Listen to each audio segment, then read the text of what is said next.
How do you work 40+ hours per week without dying?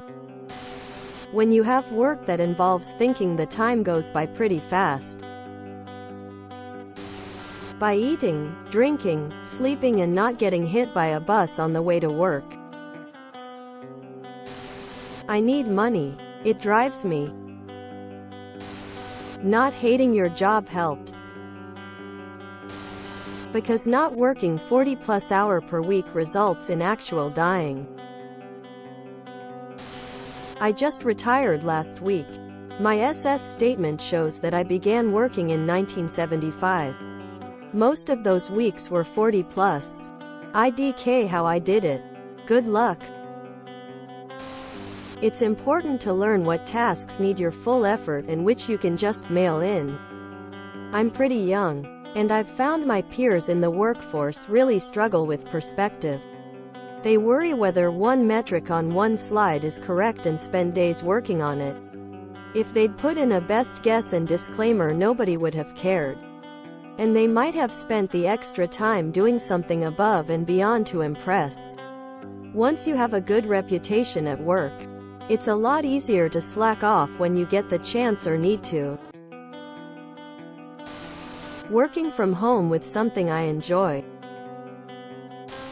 Spy. Just keep doing it, and next thing you know, 3,040 years have gone by. And then you drop dead when you stop.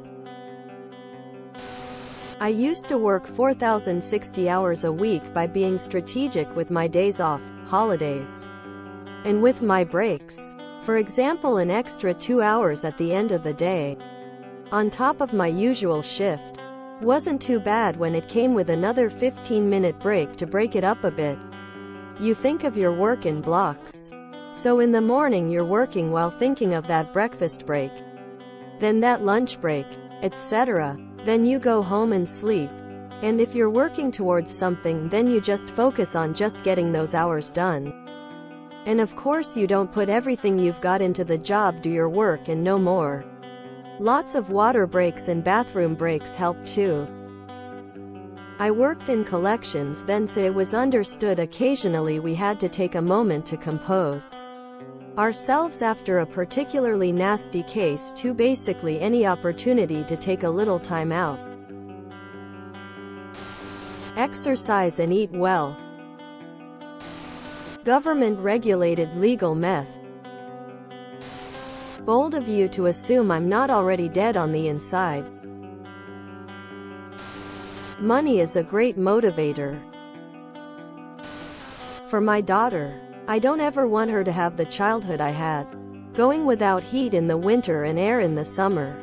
Deep South US. Never being able to participate in anything. Constantly begging relatives to buy school uniforms or any clothes at all for that matter. Saving half my lunch from school so I would have at least something to put in my belly before bed. Nope. Never gonna happen as long as I'm alive. That's why I'm working. I work in an office, which has very few risks of death. Construction or mining has more chances of dying. You have to die on the inside first before you can die on the outside. Surgery resident. It's all I know. Since med school it's been 6,090 hours a week. I don't even know what 40 hours would feel like. I imagine it's nice. And I see my friends with hobbies and weekends off. I like to think that will be my life one day. Oh, we're definitely dead inside. If you enjoyed this video, please check out our playlists full of similar content. Epicaricast is like doom scrolling for your ears. Please like, share, and subscribe.